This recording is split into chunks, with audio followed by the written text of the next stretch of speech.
بسم الله الحمد لله والصلاة والسلام على رسول الله وعلى آله وصحبه وله أما بعد سائلku sida su'aasha uu weydiiyo haddaan tix raaco soonku kama jabayo maadaama uunan ogeyn in waxyaabahaasi soonka ku jabaan waxyaabaha soonka jabiya markay jabinayaan waxaa la doonayaa shuruud saddexa in la helo shardiga koobaad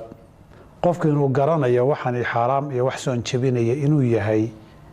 baa shardi ah wixii ogaansho la'aan iyo jahli ku maray soonka kama jabiyo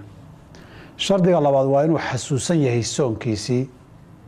wixii halmaan ku mara isagoo halmaamay soonkiisii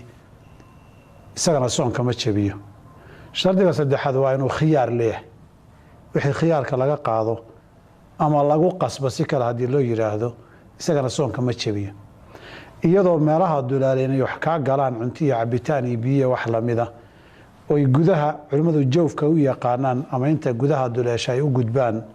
ay tahay waxyaabaha soonka jabiya laakiin sida saa'ilku sheegaya waxaa maqan shardigii garashada iyo inuu og yahay waxaan soonka inuu jabiyo ahaa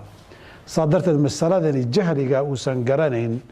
baa cudurdaar u ah ama si kale haddii loo yidhaahdo shuruuddii uu kaga jabin lahaay oo uu ka mid ahaa inuu garanayo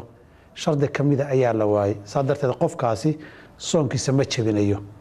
laakiin munaasabaddan waxaan rabaa inaan ku dhiirigeliyo ama ku waaniyo dadka muslimiinta soonku waa cibaado waajib oo sanad walba soo noqnoqotee axkaantiisa in la barto waxa jabiyey siduu ku asaxo